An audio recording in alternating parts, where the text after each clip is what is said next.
We welcome you to Phillies Postgame Live, presented by our friends at Cure Auto Insurance. Ricky Vitalico, I'm Michael Barkan. Ben Davis coming up in a moment from Miami. Ricky Bo knows that the numbers don't always tell the story, but sometimes the numbers do tell the story. Ricky Bo, Bailey Falter, 5-0, 2.43 ERA last 5 starts. Phillies, 6-0. In Falter's last 6 starts. 6-0 in his last 6 starts, but ready for this? They're 12-2 in his last 14 appearances going back to April 16th. Cy Young. Well, I'm not Cy Young. Oh, that's what you usually do, though. Maybe you're either the MVP or you're Cy Young. How about this, Cy Falter? I will say this much. I mean, he is one of the guys on this team that could literally pitch a whole game with his fastball, whether it be the sinking fastball or the four-seam fastball. He locates very well. He knows where he wants to get people out. I think that's half the battle. If you don't know where you want to put the ball to get people out, that's where you kind of fall apart. This is where Falter's a little bit different. He knows where he wants to get these guys out, so all he has to do is set that pitch up, and he's been doing that pretty much game in and game out at this point. Let's go down to Miami right now. Check in with Benjamin, the pride of Malvern Prep. Ben Davis joining us from the booth. Ben, Ricky Bo upped his estimation during the game of Bailey Falter. He said 5, maybe a 4, number 4 starter. He just put him at number 3 during the game, you may have heard. What has he meant to this team during this run he's on? He's meant an awful lot, Michael. And it's not just him. It's Nick Maton. It's Bryson Stott. It's Matt Vierling. It's Brad Marsh. All these guys have really stepped up. There's been a litany of injuries. I know every team goes through it with the injuries. But certainly after coming off the road and having a tough time against Arizona and San Francisco out there, this is what they needed. What do you think about the way they're playing now, and especially, I know one game at a time, but especially when they take on Atlanta a couple of times, when they take on Toronto, and they still need those wins? How good's this team right now? They're really good, and I think what speaks volumes about this ball club is that was a disastrous road trip. It was bad. 1-5 on that road trip out west. It was, but they have short memories, and that's what you need. I think a lot has to do with the leadership on this ball club. I think a lot has to do with the youth of this ball club, because when you're young, it's easy to forget, right? So it's one of those things that it made it a lot easier for this ball club. So you know what? We cannot do anything about that road trip. We can't. Those games are in the past. We have to move on. They moved on with Washington, and they moved on with the first game tonight against the Marlins. So that's what you like to see. Short memories, move on. Well, their winning percentage now, Benny, 560, right? 91 wins. They're on pace for 91 wins, this Phillies team. There's 17 games over 500, which ties their highest mark over 500 this season. So tomorrow they're going for 18, which would be a new high. Pretty good. It is pretty good, but they're going to have their work cut out for them. The guy that's going tomorrow, Cabrera, is excellent. Then you got Lopez on Thursday.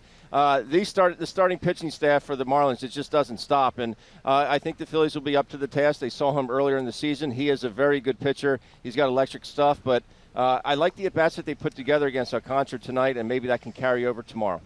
Benny! And the Jets. And the Jets. Okay.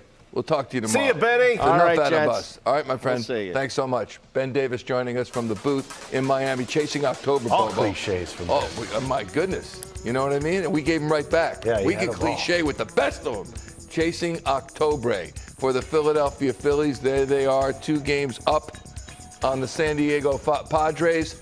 The Brewers, 4 up on the Brew Crew. How about that? Really 4.5. Yeah, but it right, really with comes the tiebreaker. down to it with the tiebreaker, which is a beautiful thing right now. I think I think this is not necessarily cruise control time, but you start putting together winning series and you're good at this point. Yep, magic number was 18 going into tonight's game.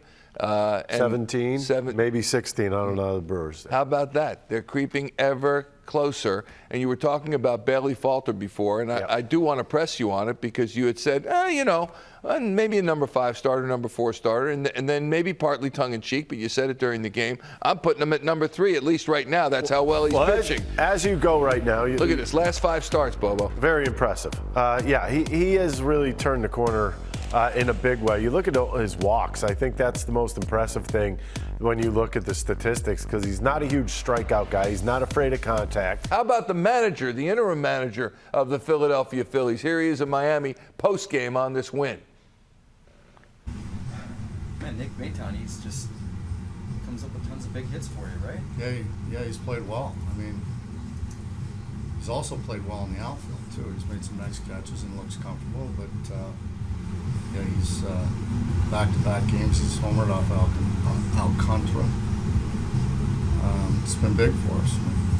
You get Falter and Maton both basically filling in for a starter. Yeah. And they deliver like that. Yeah, that's been kind of how it's been all year. You know, these kids have come up from the minor leagues and just played well and fit right in and contributed almost on a daily basis. It's been great. I thought Falter was really efficient today. I thought he got better as the game went on. The stuff looked a little crisper. The breaking ball was a little sharper. And then the bullpen just was electric. Maton, when I watch him hit, it always looks like he's always ready for the fastball, and he pulls good fastballs too. What do you think is the key to kind of his success against big fastballs? If I told you that, I'd be giving his secret away. How about if we don't tell anybody? No, he can hit, and you're right. He hits fastballs. I've seen him hit off-speed stuff too, but he can hit good fastballs. What about the energy he brings into this clubhouse? Daily basis, they love him in there. They really do. How would you describe his personality?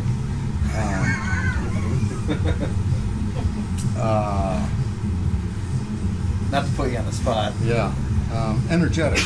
Energetic. Yes. Okay. Now that you've faced Alcantara for the last time this season, you faced him 6 times, beat him 4 times. Yeah. What does it do to you guys going forward? You know, you're going to face good pitching if you get to where you want to go to be able to beat a guy like that in a lot of different ways. Yeah, and I think it makes you feel good and confident that you can do that because you've got, and I've said all along, to beat a guy like that, you've got to pitch well, you got to play defense, and like tonight, you got to get a bloop and a blast and, and hold him off. And we've done that against when he's pitched. So we've got another guy tomorrow that's pretty good too. So we have to do the same thing. Bailey's got another start on Sunday, and then after that, maybe Zach comes back. Yeah. What do you do with Bailey after Sunday? We'll have to talk about it, figure it out. But he sure has helped us since Wheels has been down, and he's a big part of this club. Why the 8th and 9th with Seranthony and David? Yeah, it was just the right-handers that were coming, and we figured that they pinch hit for Williams, but there wasn't going to be another left-hander in next. Not that Seranthony can't get lefties out; he got one out. We just thought that was the best way to go. With Ricky Bottalico. Ricky Bo, couple of things. Yeah. Do you have any idea what the attendance was tonight? 5,801. Hang on. 5,801. That's correct. See, I nailed it. You I knew it. You nailed it. But they did have the blue seat giveaway. Yeah, they gave away a lot of blue seats. Which was absolutely amazing. That is pathetic. Talk a little bit about, this is not pathetic, this is great. Talk a little bit about the, I'll say the embarrassment of riches that the Phillies pitching rotation has right now. Wheeler, Nola, Ranger Suarez, Syndergaard, Gibson, and then where do you put Bailey, Falter? And Thomson was asked about that. What are you going to do after Sunday? Watch this. Do they go 6? Do they go 6? No. And I don't know. The reason why I say this is you look at Ranger, he looks like he might need an extra day in between his starts. You look at Gibson, he hasn't been very good lately. Wheeler coming off of an injury. He may be piggybacking. Can you do that? Can you do that effectively? Falter may be piggybacking. He might be that guy to piggyback somebody. Maybe a Wheeler on his first start. It very well could. Well, no, he can't. He won't be able to do that on his first start. But after that, just in case somebody's not feeling up to snuff, I guess you could use him as a piggyback guy. I don't want to see him go to the bullpen because then you lose that longevity. I mean, you put him out there, forget him starting anymore. If you're just joining us, they're 12-2, the Phillies, in Bailey Falter's last 14 appearances, and they are 6-0 in his last 6 starts. Absolutely amazing. Here's Bailey Falter in the clubhouse postgame. Same old tune. Same old tune. You quality start. Get some runs, and I guess you're 6-0 in your last 6 starts. Your team is. Yeah, that's all that matters. You know, go out there, give it a quality start, let these guys, you know, hopefully take the dub. I mean, Bone played a phenomenal third base for me tonight. Outfield was busy, and of course, Maton coming up that huge at bat against Alcantara. And then me going into that game, I mean, going out there facing one of the best starters in the game this year, you know, I was like, you got to match him or you got to keep it close. And that's, fortunate enough, that's what happened today. So you walk off after the 6th down run. What was it like in the dugout to see that ball sail out of the ballpark? I was actually running up here to grab my sweatshirt out of my locker, so I got to watch it live on that. Lost my mind. I was fired up. Yeah. So it was great. What did you do?